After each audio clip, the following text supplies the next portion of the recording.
Med takšnimi karavani divja prava prostorninska vojna. Pred časom sem predstavil 3 tekmece, ki dejansko podirajo prostorninske rekorde, pa se očitno z njimi zgodba še ni zaključila. Trenutno, in izgleda, da bo tako tudi ostalo, največji prtljažnik ponuja tale. Civic Tourer.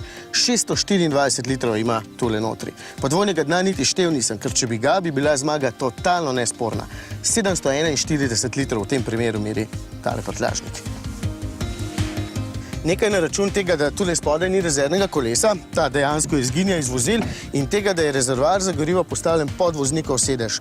Zaradi tega se sedi nekoliko više, to pa pomeni tudi, da pod sedežem ni prostora za noge potnikov iz zadnje klopi, kar je malce neprijetno.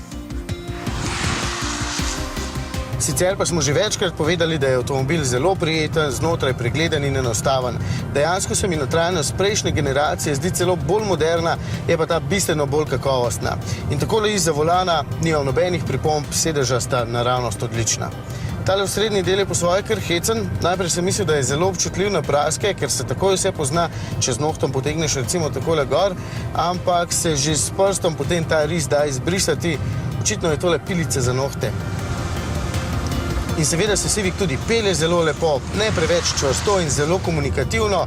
Karavan ima še po trdoti nastavljive zadnje blažilnike, ampak med vožnjo te razlike niti ne čutim. Predpostavljam, da je uporabna le pri polno natovorjenem prtljažniku. No, spet pa sem navdušen nad porabo goriva, ki je samo nekaj deci večja od tiste pri kombi limuzini, še vedno samo 5,7 litra.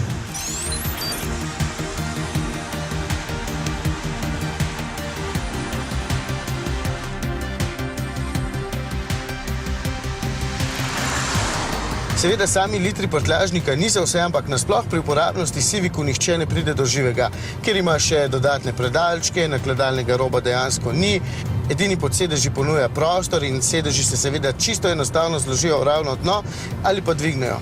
In zadnja vrata se odprejo izjemno široko. Tole je torej eden najboljših predstavnikov svojega razreda, jih pa na cestah vseeno ne bo veliko. Prvič zato, ker se bo komu cena 25.000 evrov, kolikor hočejo za takšnega, zdela preveč, in drugič, ker imamo Slovenci pač raje nemške avtomobile.